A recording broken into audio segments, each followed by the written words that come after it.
I never thought my biggest betrayal would come from people who share my last name.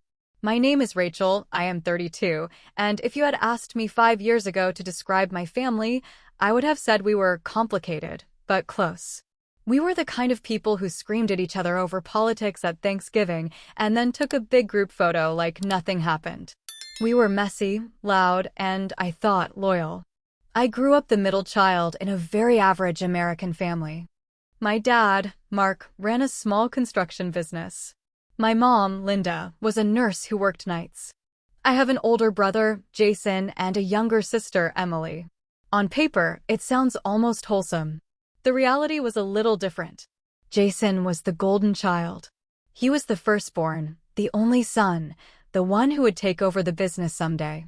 My dad talked about him like he was a young king. Jason is so smart, he would say. Jason has leadership potential. Jason can sell anything. When Jason got AC in algebra, my dad said, "Math is not everything. He is a people person." When I got AB+, my dad said, "Why not an A?" Emily was the baby. Sensitive, artistic, fragile. She had asthma and anxiety and a rotating set of hobbies my parents proudly funded: ballet, piano, pottery, drama club. When she cried, everyone stopped to comfort her. I was the one who did not cause problems. I got good grades.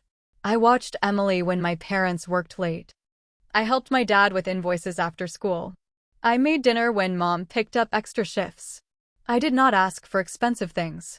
I went to a state college an hour away so I could come home on weekends and help with the business. I did not realize until much later that being the easy child meant being the invisible one. Still, we had traditions that made me feel like we were a real family. Friday night pizza. Sunday barbecues in the backyard. Watching old movies together on the couch. When my parents fought, they always made up. When one of us kids was in trouble, the others closed ranks.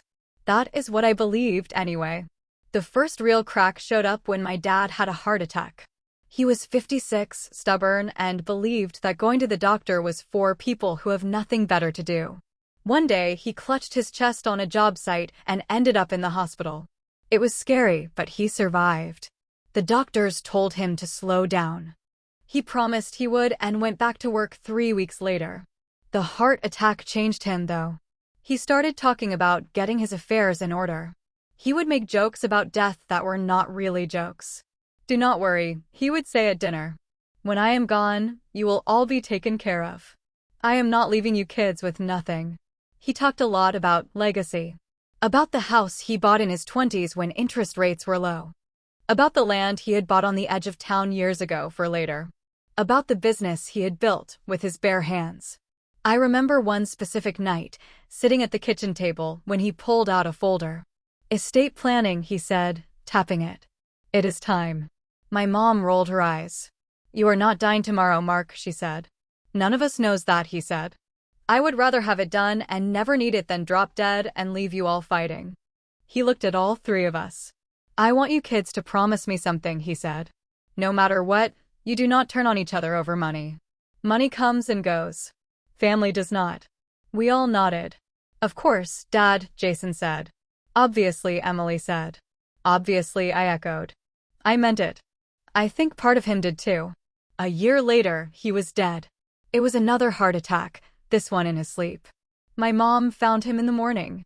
I will never forget the sound she made. It was not a scream.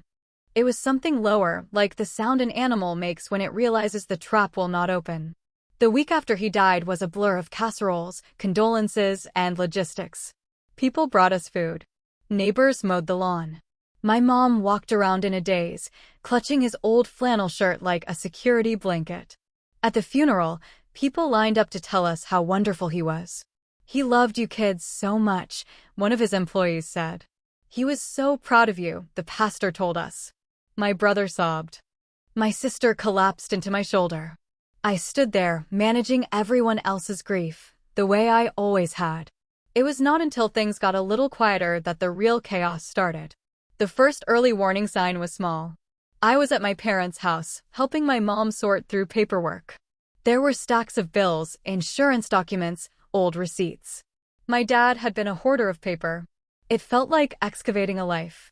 At one point, my mom sighed and rubbed her temples. Your father was supposed to finalize the will with the lawyer, she said.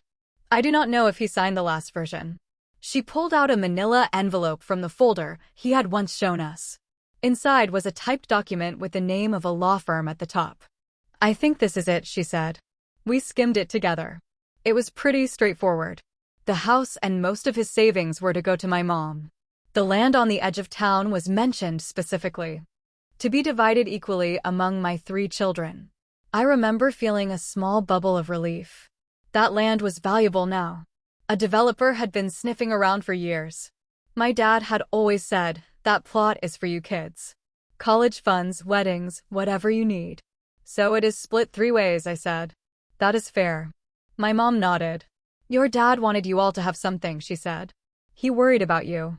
He knew Jason would be fine with the business, but he wanted to make sure you and Emily were protected too. The phrase, wanted to make sure you and Emily were protected, stuck in my head. Protected from what?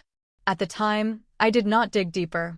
Grief has a way of making you let small weirdness slide. Besides, there were more immediate problems. The construction business did not run itself. Jason stepped in quickly. He had been working with my dad for years already. He knew the clients, the crews, the vendors. He told my mom, I will handle it. You do not need to worry about that side of things. I believed him. I was proud of him, honestly. It felt like he was stepping up. I helped where I could. I handled some office work, took calls when my mom was too overwhelmed, helped answer emails. Emily floated in and out, crying a lot, talking about how she could not believe Dad would never see her next art show. In those first months, we were all drowning in our own ways. That is probably how the manipulation slipped in so quietly. The first time I realized something was off, it was because of a bill. I was going through some statements one afternoon when I noticed a line item I did not recognize. Property tax, East Ridge parcel, with a payment amount higher than I remembered. Has the tax on the land always been this much? I asked my mom. She frowned. I thought that was on autopay, she said. Your dad handled that. Why? It just seems bigger, I said. She shrugged, looking suddenly tired. Taxes always go up, she said. As long as it is paid, I do not care right now. I cannot think about land. I let it go. But a few weeks later, I overheard something that made the hairs on the back of my neck stand up. Jason was in the kitchen with our mom. I had come over unannounced to bring dinner. I was about to walk in when I heard his voice, low, urgent. You do not need to tell her every single detail, he said. It will just stress her out. Rachel overthinks everything. She is your sister, my mom said. She has a right to know. I am not saying keep secrets, he said. I am saying let me handle the business stuff. Dad trusted me with that. Rachel has her own life. Emily is a mess. I am trying to keep this whole thing afloat. Something about his tone made my stomach twist. I stepped into the room. What whole thing? I asked. They both jumped a little. Nothing, my mom said quickly. We were just talking about the business. Jason forced a smile. Hey, Ratch, he said. You scared us. Ninja much. What do I not need to know? I asked. You are reading way too much into this, he said. I was telling Mom she does not need to worry about the day-to-day. I have it handled. My mom looked torn. I do not want you girls worrying, she said. Jason is doing a lot. You have enough on your plate. That sentence hurt more than it should have. You have enough on your plate. As if I was a guest, not part of the team. I told myself I was being sensitive. Grief messes with trust. I decided to give them the benefit of the doubt. I should not have. The real discovery came about a year later, when the land suddenly became very relevant. A developer called my mom. They were offering a lot of money. It was one of those big companies that build identical houses everywhere. They wanted to put in a subdivision. The offer was well into the 7 figures. My mom called me, excited for the first time in months. This could change everything, she said. We could pay off the mortgage. We could put money away for the kids. We could take a real vacation. She meant my kids and Emily's hypothetical future kids, not Jason's. He and his wife, Megan, did not want children, at least not yet. We agreed to meet with the developer together. I remember sitting in that conference room, the representative in a suit laying out numbers, drawings, and timelines. Jason came too, of course. He kept making eye contact with the guy, talking shop, acting like he was already in charge.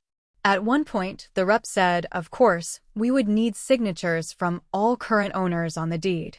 All current owners? My mom repeated. That is me and my 3 children. The man hesitated. As I understand it, he said, glancing at his folder, the parcel is currently in the names of Mark and Jason Thompson. Once the probate finishes, it would transfer entirely to Jason. Silence. Time slowed. What did you just say? I asked. The deed we reviewed lists Mark Thompson and Jason Thompson as joint owners with rights of survivorship, he said. That means when Mark passed, his share automatically went to Jason. It is a fairly common arrangement for family businesses. I looked at Jason. He would not meet my eyes. That must be a mistake, my mom said, her voice trembling. My husband's will says the land goes to all 3 kids. The rep looked uncomfortable. I cannot speak to the will, he said. I am just telling you what is recorded with the county. We assumed this was part of the estate planning they had done. My heart was pounding so hard I could hear it in my ears. Excuse us, I said tightly. We need a moment alone. The rep left the room quickly, grateful to escape the tension. I turned to Jason. What is he talking about? I asked. My mom was pale. Jason, she said. Tell me this is some stupid misunderstanding. He rubbed his face, avoiding our eyes. Dad put my name on the deed a while back, he said finally. It was not a big deal. It was for liability reasons. In case something happened at a job site. The lawyer said it made sense. And you forgot to mention that? I said. My voice was shaking with anger. It did not matter while he was alive, Jason said. It was just paperwork. It matters now, I said. Because according to that guy, you now own the land outright. He shrugged, trying for casual and landing on guilty. I mean, technically, yes, he said. But obviously I was always going to share it with you. That is not what the will says, my mom said quietly. Your father wanted it divided equally. Jason sighed. The will is old, he said. Dad changed his mind about some things. We talked about it. He wanted to make sure the business had assets. He knew I would take care of you all. You talked about it, I repeated. Without Mom. Without us. And the end result just happens to be that the most valuable thing he owned is now in your name only. It is not like that, he said. You are making it sound sinister. How is this not sinister? I said. You are standing here telling us you secretly changed the deed with Dad and then conveniently forgot to mention it until a stranger accidentally exposed it. It was not secret, he said defensively. Mom signed the papers. My mom's head snapped up. I signed what? She said. Those documents at the lawyer's office, he said. Remember? When Dad was doing his estate stuff. They were part of that package. Her eyes filled with tears.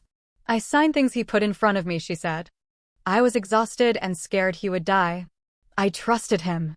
I did not know he was taking that land away from the girls. The room felt smaller and smaller. Did you know what joint tenancy with rights of survivorship meant? I asked Jason. He hesitated. I looked it up, he said.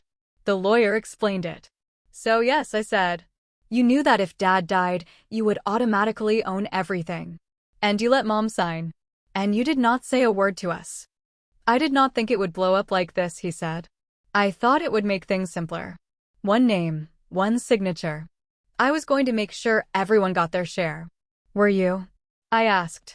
Because you already started talking in the car about how we could use the money to pay off your business line of credit. That affects all of us, he snapped. If the business fails, Mom is screwed. My mom flinched. I am not screwed, she said quietly. I have my own savings. I have my job. Do not use me as your shield, Jason. Emily was not at the meeting.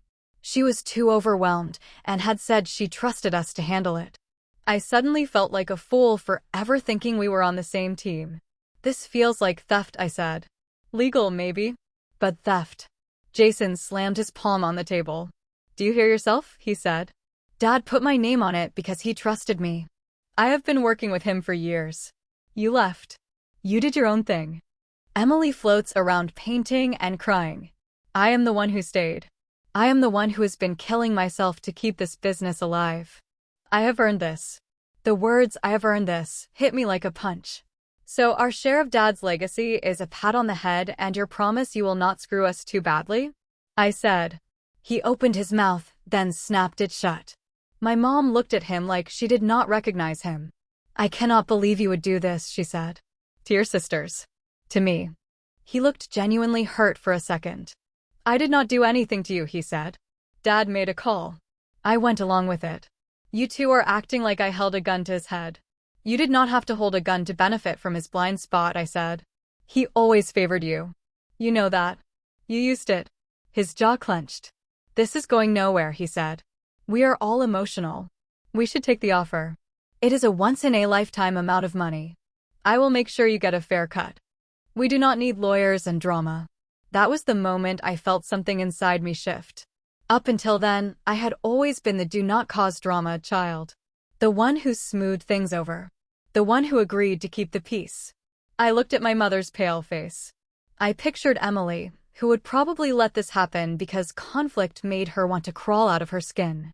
I pictured my father's folder with the will explicitly saying, to be divided equally among my 3 children. And I realized that if anyone was going to fight for that, it would have to be me. Actually, I said, my voice steadier than I felt, we do need lawyers. Jason stared at me. You are not serious, he said. I am very serious, I said. At minimum, we need one who is not on your payroll. You and Dad went to that lawyer together. That is a conflict of interest. Mom needs her own representation. So do I. So does Emily. My mom nodded slowly. I think Rachel is right, she said. I trusted your father. I do not trust how this turned out. Jason's face flushed. You are going to drag Dad's name through the mud over a technicality, he said. He is not even here to explain. He left a document where he explained exactly what he wanted, I said. You and some lawyer quietly changed a different document to override it. That is not a technicality. That is manipulation. His voice hardened. If you go down this road, you are going to destroy this family, he said. For the first time in my life, I did not flinch at that threat. From where I am sitting, I said, you already did. And that was the beginning of the truly ugly part. The part where the sibling you grew up sharing bunk beds with turns into someone you barely recognize. The part where every family dinner becomes a negotiation, every text feels like evidence, and you start to understand why your dad had begged you not to fight over money. Because what he did not realize was that his attempts to prevent a war had already laid the landmines. We were just starting to step on them. Lawyers were not supposed to be part of my grieving process, but here we are. After that meeting with the developer, everything in our family split into before and after. Before, I still believed, deep down, that we were on the same side even when we fought. After, I realized my brother saw us as obstacles between him and what he thought he deserved. The next few days were a blur of tense phone calls and half-finished conversations. Jason kept pushing. He called my mom repeatedly, using his soft, reasonable voice. We cannot sit on this forever. Developers do not wait. Prices change. You are risking a life-changing amount of money because Rachel is having a feeling spiral. That last part he said when he thought I was not on speaker. He was wrong. Do not talk about your sister like that, Mom. She has every right to be upset. We can deal with her feelings after we sign. The more time she has to stew, the more likely she is to go nuclear. I am trying to protect all of us. Protect all of us. It was wild listening to him frame my resistance as the threat and his secret deed change as protection. I started writing everything down. Every conversation. Every date. Every phrase that felt manipulative. I did not know yet if it would matter legally, but I knew I was not going to let him narrate reality unchallenged. The first thing I did was call a different law firm. Not Dad's firm, not the one Jason knew. I picked one across town that specialized in estate disputes. The lawyer I met with was a woman in her 50s named Caroline. She had silver hair and a sharp bob and the calmest eyes I had ever seen. I sat in her office, clutching the folder with Dad's will and the notes from the developer meeting, feeling like a kid trying to explain a playground fight.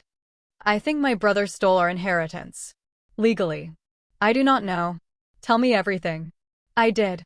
I told her about Dad's heart attack, about the folder at the kitchen table, about the will that clearly said the land was to be divided equally among my 3 children. I told her about the deed change, my mother's signature, Jason's explanation, and the developer dropping the joint tenancy bomb like it was no big deal. Caroline listened without interrupting, occasionally jotting down notes. When I was done, okay? A few important pieces here. She explained, in patient, non-condescending language, that a will does not control property that is held in joint tenancy with rights of survivorship. That kind of title bypasses probate and goes straight to the surviving owner. So yes, as things stand now, your brother is the legal owner of that land. My stomach sank. But the timing and the circumstances around the deed change matter. If your father changed the title while he was already talking with the estate lawyer, and if your mother signed without understanding the consequences, there may be grounds to argue undue influence or lack of informed consent. Especially if there is clear evidence that his stated intent was to split the land equally. His stated intent is literally in writing. In that will. Caroline nodded.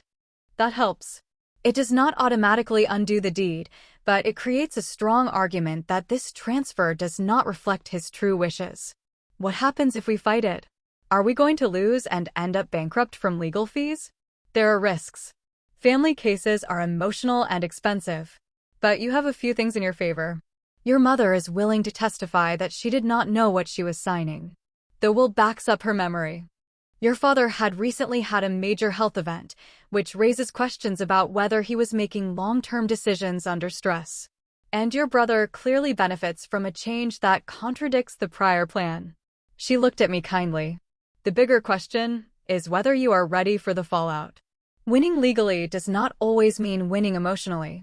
I thought about my mom's tired face, about Emily's likely meltdown, about Jason's fury. Fallout already started. I would rather go through it with a spine than with my head in the sand. Caroline smiled slightly. In that case, step 1 is simple.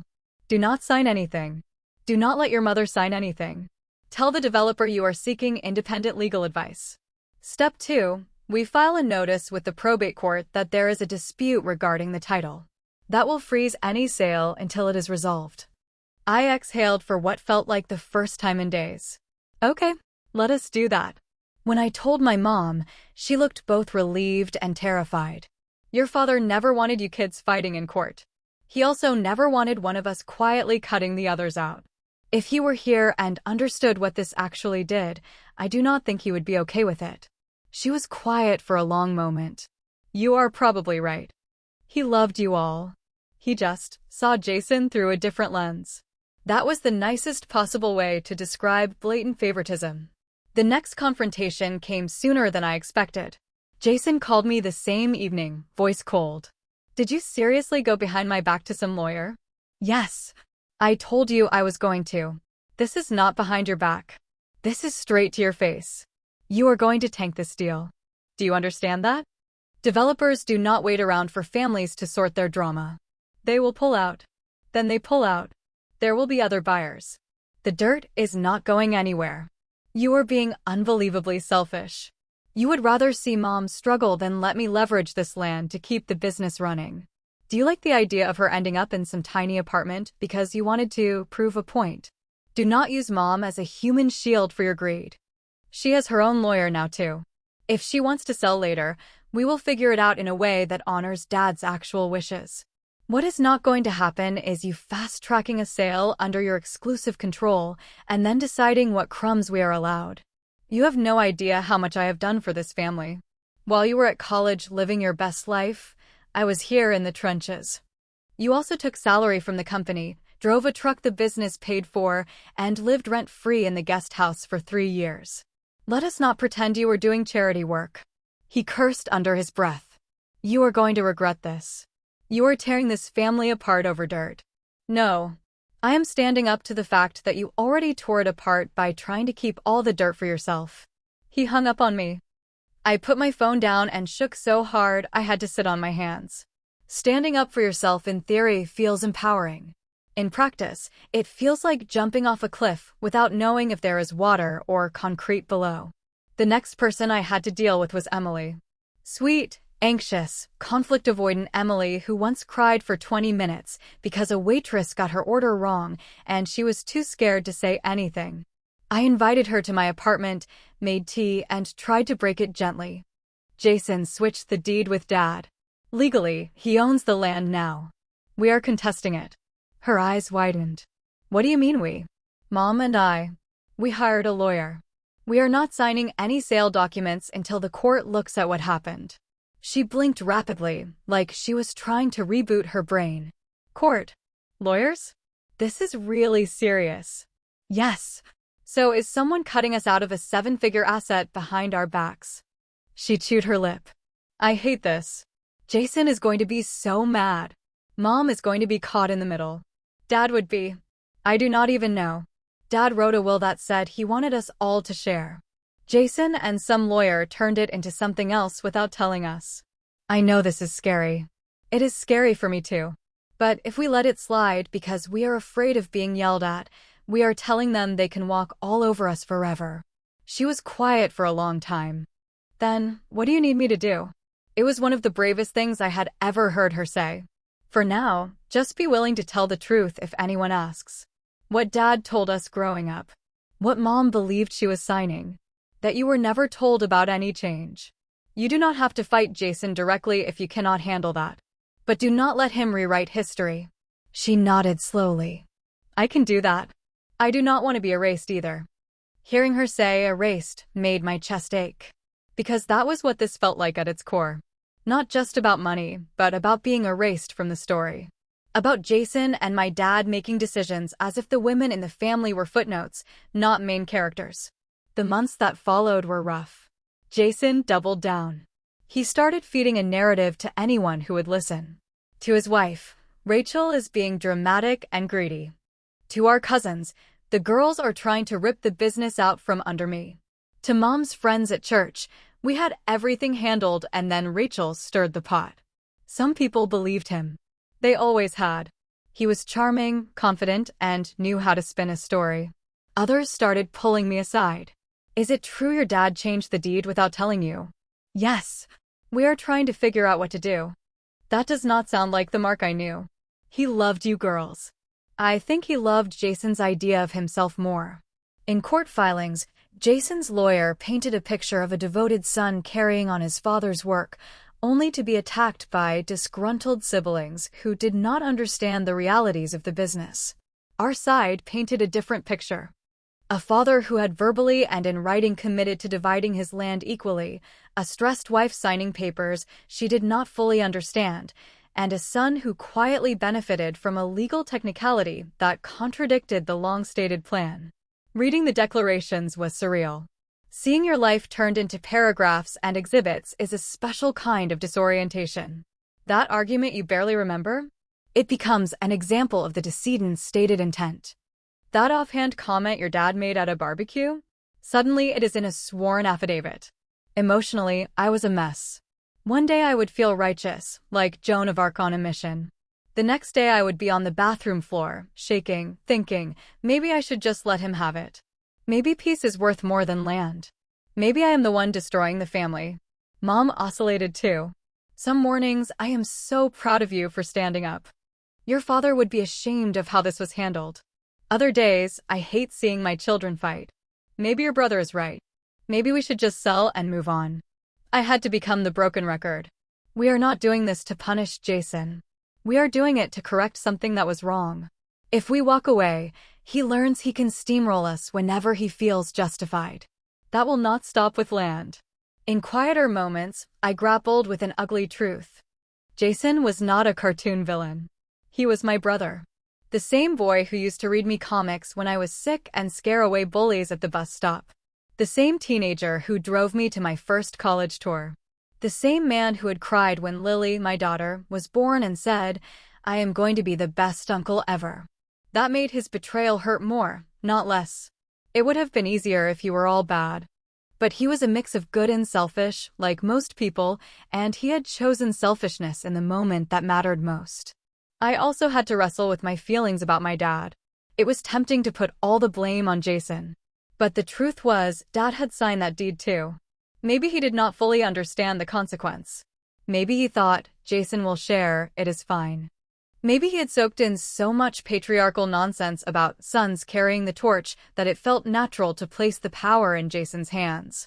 Whatever the reason, he had made a choice that made this mess possible. For a while, I was furious with him. How could you talk about fairness and then do this? How could you show us a will and say, I want you all to be treated equally, and then turn around and give Jason the key to the vault?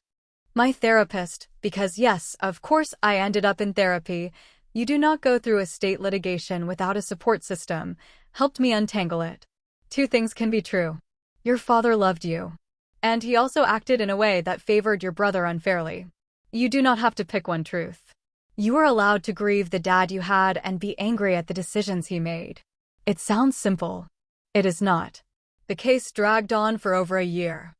During that time, the developer pulled their offer, just like Jason had warned. Another company expressed interest, but they were cautious about getting entangled in a family dispute. Jason blamed me for every delay. When mom cannot retire because you scared off all the buyers, I hope you feel good about yourself. When you cannot pay your own lawyers because you have no settlement, do not come crying to me. I learned to stop responding to those messages. Instead, I would forward anything nasty directly to Caroline with a simple line, for your records. Small act of revenge, maybe. But mostly it was self-protection. Engaging with his provocations never ended well. The turning point came during my mother's deposition. She sat in a conference room with both sets of lawyers and a court reporter, hands folded in her lap, looking smaller than I had ever seen her. Jason sat on one side with his lawyer, jaw tight. I sat on the other with Caroline. They asked Mom about her marriage, about Dad's health, about their finances. Then they asked about the day she signed the deed change. Mrs. Thompson, were you aware that by signing the new deed, you were removing your daughters from any legal claim to the East Ridge property? No. I thought I was signing standard estate paperwork. My husband told me it was to simplify things. I trusted him. Did anyone explain the concept of rights of survivorship to you? Not in a way I understood. If they did, they should have looked at me and seen I was crying and exhausted and said, maybe we should come back another day. What did your husband tell you about his intentions for the land? He always said it was for the kids. All of them. Not just Jason. He told my sisters, told our friends. He bragged that he was leaving something solid behind. Do you feel the deed change reflected that intention? No. If I had understood that it cut the girls out, I would have refused to sign. Hearing her say that out loud, on the record, did something. The room felt different. Jason stared at the table. After the deposition, Caroline pulled me aside. That went very well for us. Her credibility is strong. A judge is going to have a hard time looking at that and saying, yes, this result is fair. Eventually, we were ordered into mediation. We sat in separate rooms at a neutral office while a mediator shuttled back and forth carrying offers and counteroffers, like some kind of divorce Santa. Jason's initial position was that he should keep controlling interest in the land because of his contribution to the business, and that he would generously cut us in for a small percentage if we would drop the claim. Our position was that the land should be retitled into a three-way tenancy between the siblings, reflecting the original will, with Mom retaining a life estate if she chose to live on or use the property. Hours passed. Offers inched closer. At one point, Jason insisted on talking to me directly. The mediator reluctantly allowed a brief joint session. He walked in, looked older than I remembered, dark circles under his eyes. Is this really what you want? To drag Dad's name through this and make us enemies over dirt? What I want is for Dad's stated wishes to be honored and for you to understand that you cannot make unilateral decisions that erase us and expect zero pushback. He snorted. You always envied me. This is about that, not about land. I actually laughed. I envied the way Dad looked at you, yes. The praise, the attention. I did not envy being the person who now has to defend a selfish legal move in front of a judge. That is all yours. His jaw clenched. You have changed. Maybe I have finally stopped playing my assigned role. That is not the same thing. In the end, he agreed to settle. Not because he had a sudden moral awakening, but because his lawyer likely told him the judge was not going to love the optics of a son keeping everything in contradiction to a clear will and a widow's testimony. The final agreement was this. The deed would be changed again. The land would be owned equally by the three of us. Any sale would require majority consent. The first chunk of proceeds from any eventual sale would go to pay Mom's mortgage and set up a retirement fund in her name. The business could lease part of the property at a fair market rate if needed, but would not own it. Jason hated it.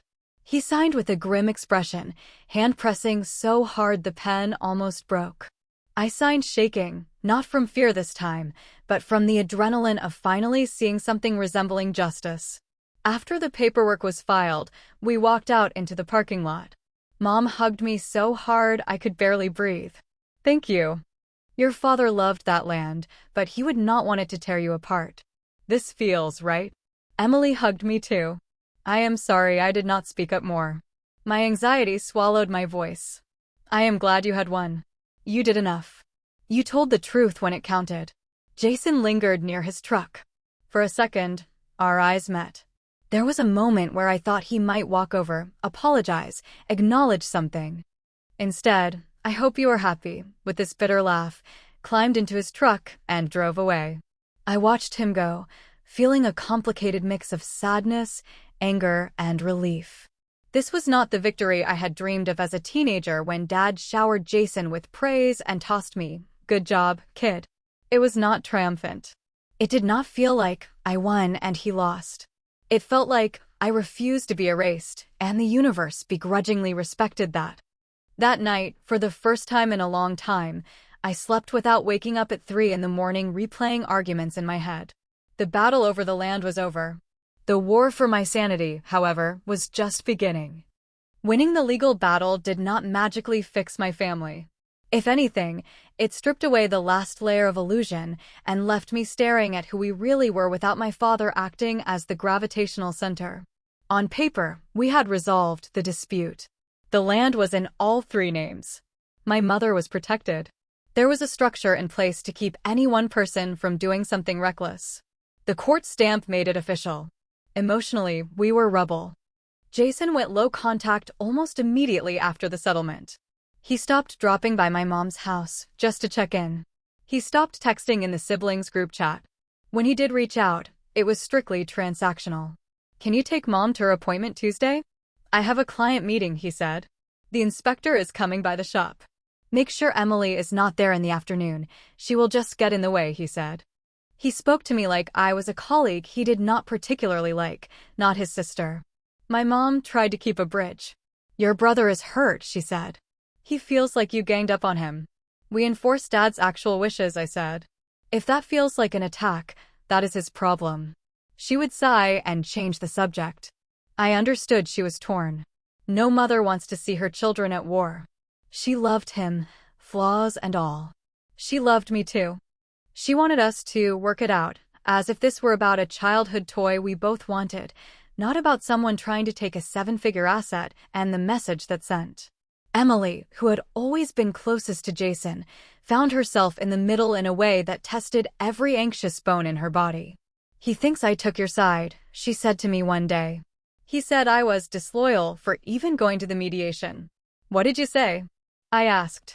"I said my side is Dad's side," she said quietly. "And Dad said the land was for all of us." I hugged her, proud and sad at the same time. As the months went by, I started to notice something else. The land battle had not been a one-off. It was a pattern.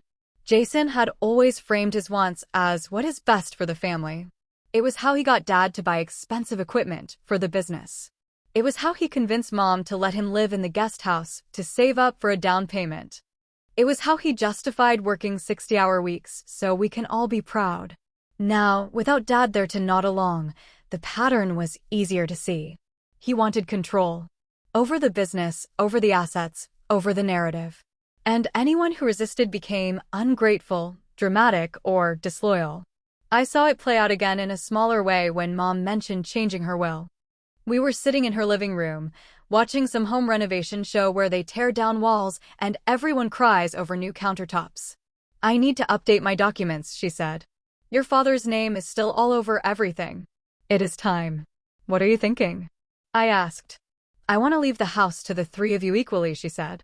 But I also want to make sure you are all okay if I need long-term care. I do not want to be a burden. You are not a burden, I said automatically. She smiled sadly. All parents say that, she said. All children say the opposite. The truth is somewhere in the middle. She went to her desk and pulled out a brochure for a different law firm than my father's. I made an appointment with this woman, she said. I want someone new. No history. I was relieved to hear that. A week later, Jason called me, his voice tight. Did you know Mom is changing her will? He said. Yes, I said. She told me. She asked me to come to the meeting, he said. She wants me to help her understand. Something in me went cold. That is what she thought she was doing last time, I said. We saw how that turned out. She is scared, Ratch, he said. Lawyers intimidate her. She wants someone she trusts in the room. She trusts all of us, I said. Not just you. If she wants support, all three of us should be there. Or none of us. Otherwise, it starts looking like you coaching her again. He bristled. There you go again, making me the villain, he said. I am the one who has been helping her with bills, driving her to doctors, handling the insurance paperwork, but sure, I am the manipulator. You also tried to keep the most valuable asset in your own name, I said. Those two facts can coexist. He was silent for a moment. I will tell her you want to come, he said finally. At the meeting, my mom surprised both of us. I want to do this alone, she said, when all three of us showed up at the office. Mom, are you sure? Jason said. Lawyers can be confusing. I am sure, she said. You can all sit in the lobby. I will come get you if I need you. Watching her walk into that office alone made me unexpectedly emotional. This was the same woman who had once signed whatever Dad and Jason put in front of her because she was tired and overwhelmed. Now she was drawing her own boundary. When she came out an hour later, she looked exhausted but resolved. How did it go? I asked. Good, she said. I left everything equally. The house, the accounts, whatever is left. That is what I want. If any of you tries to argue otherwise when I am gone, I hope the others remind you that you are not as smart as you think you are. She looked directly at Jason when she said that. He looked away. That was the thing about all of this. It was not just my boundary that had shifted. Hers had too. She started saying no to him in small ways. No, you cannot use my credit card for the business, she said. No, I am not co-signing anything for you, she said. No, you do not get to tell me how often I can see Rachel and Emily, she said. Each no was a tiny rebellion against decades of playing the role of supportive wife and mother who trusts the men to handle the big stuff. Seeing her unlearn that role in her 60s was strangely inspiring. Around this time, my own life was going through changes. My husband, Adam, and I had been fighting more. The stress of the family drama, plus our own careers and parenting, had exposed cracks we had been ignoring. He was supportive during the lawsuit, for the most part. You are doing the right thing, he said. I know it is hard, but you cannot let him bully you. But he also had his limits. You have to stop letting your brother live in your head rent-free, he said one night, when I told the story of Jason's latest passive-aggressive text for what felt like the 200th time. I am not the one who put him there, I said. He kicked the door in and built a condo. We ended up in couples therapy, working on our own communication patterns. In one session, the therapist said, Rachel, you seem to have taken on the role of family fixer everywhere. With your parents, with your siblings, now with Adam. Where does that come from? I thought about all the times I had been told, you are so mature, you are such a little adult, you are the glue, from age 10 onward. I learned early that if I kept everyone calm, things went better for me, I said. If I caused waves, I got told I was being difficult. So I stopped making waves. And now? She asked. And now, I said slowly, I am realizing I cannot fix people who benefit from things staying broken. It was a painful but necessary realization. As my own sense of self grew stronger, my tolerance for Jason's manipulations shrank. The final straw, the moment that led to the big family scandal, part of the story, came at my daughter Lily's 8th birthday party. We had invited family and a few close friends. Balloons everywhere, pizza boxes, kids running around screaming with joy. It should have been a pure, happy day. Jason showed up late, as usual, carrying a big gift bag and a forced grin. Sorry, traffic was insane, he said, even though he lives 15 minutes away. He gave Lily a very expensive art set, the kind with 100 markers and paints. She was thrilled. He soaked in her excitement like sunlight. He has always been great with kids. It is part of what makes everything so complicated. Later, while the children were playing outside, I heard raised voices in the kitchen. My mom and Jason. You cannot just spring that on her at a birthday party, my mom said. She is going to find out eventually, he said. Why not prepare her? I walked in. What is going on? I asked. Jason turned to me, eyes flashing. I was just telling Mom that I might need to borrow some equity from the land, he said. Business has been rough. Banks are tightening. I need collateral. If I cannot get a line of credit, I might have to shut down. My stomach dropped. Borrow equity from the land, I repeated. You mean take a loan against it using all our names? Temporarily, he said. It is not like I am selling it. I would make the payments. You would not even notice. No, I said, without hesitation. Rachel, be reasonable, he said. If the business goes under, I lose my livelihood. Mom loses income from the lease. The crew loses jobs. Maybe you should have thought about that before treating the land like your personal piggy bank, I said. We just spent a year and a half making sure you cannot make unilateral decisions with it. I am not signing anything that puts us all on the hook for your debt. He glared. You always think the worst of me, he said. I am trying to save what Dad built. Dad also built a future for his daughters, I said. You almost took that away once. You do not get a second chance at that. He looked at my mom. Are you really going to let her talk to me like this? He asked. My mom straightened her shoulders. She is right, she said. You will need to find another way to keep the business afloat. I am not risking my house and their inheritance again. Jason's face turned red. This is insane, he said. You would rather watch me fail than sign one paper? I would rather watch you learn to live with the consequences of your choices, my mom said quietly. The room went very still. Wow, he said. I see how it is. You all want me to lose. You will be happy when I am broke and you have your righteous little victory. This is not about wanting you to lose, I said. It is about not wanting to be collateral damage anymore. He slammed his hand on the counter. You know what, he said. Enjoy your party. I am done trying to help this family. He stormed out, slamming the front door so hard the windows rattled. Everyone in the house heard. Lily came running in, eyes wide. Is Uncle Jason mad? She asked.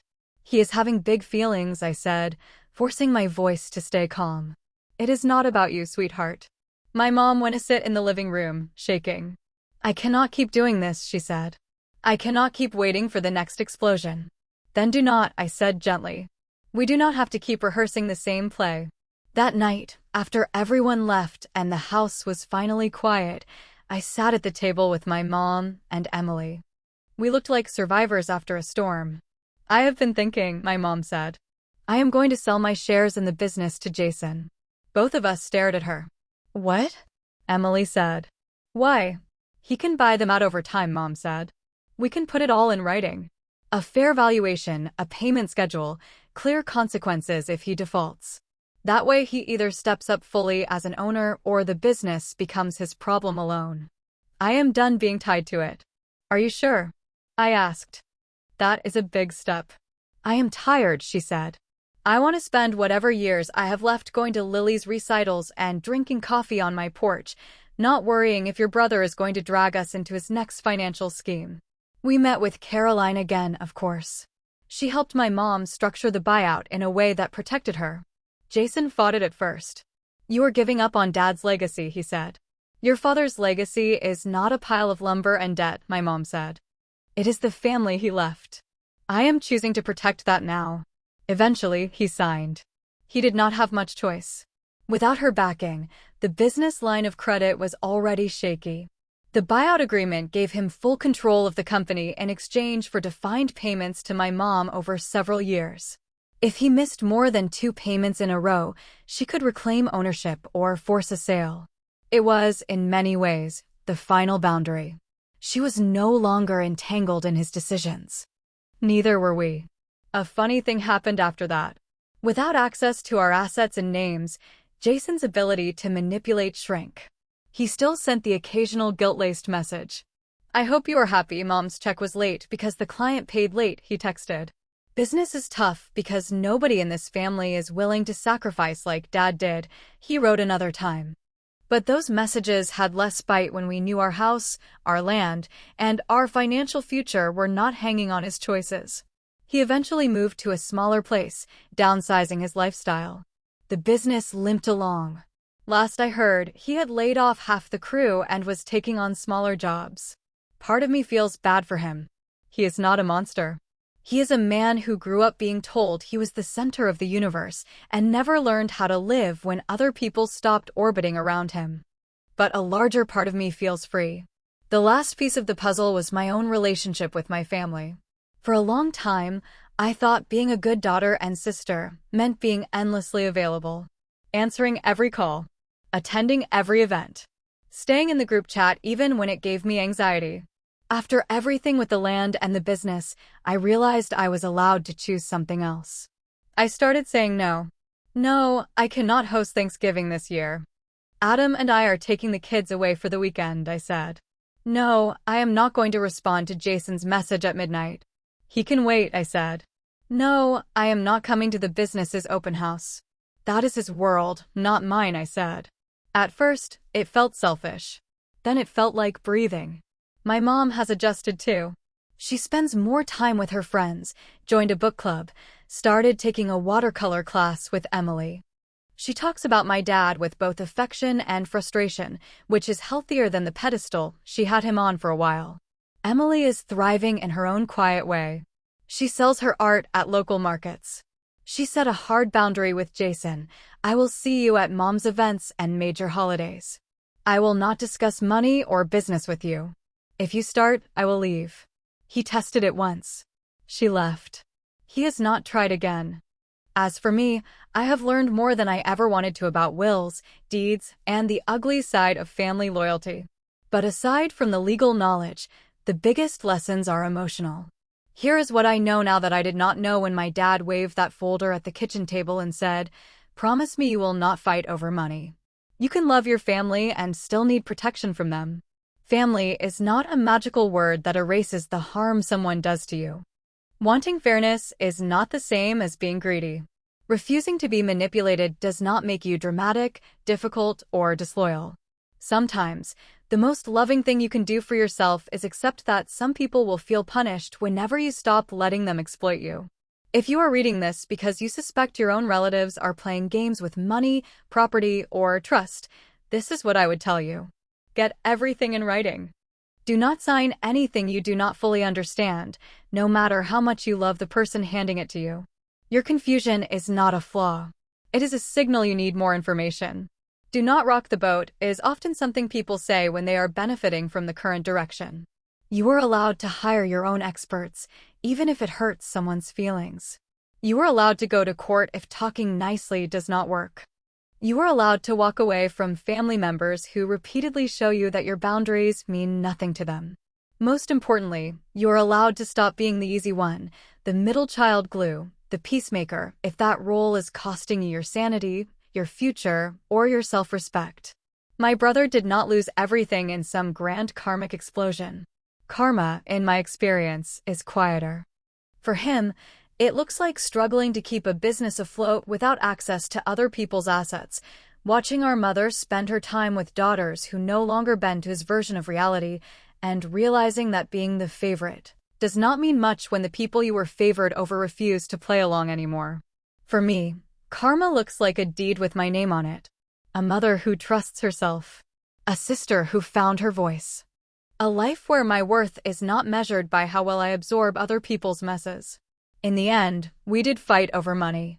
But what we were really fighting over was whether my brother's comfort was more important than everyone else's fairness. For the first time in my life, fairness won. And if I had to walk through every ugly deposition and family argument again to get here, I would. Because now, when I think about my last name, I no longer taste bitterness. I taste something closer to peace.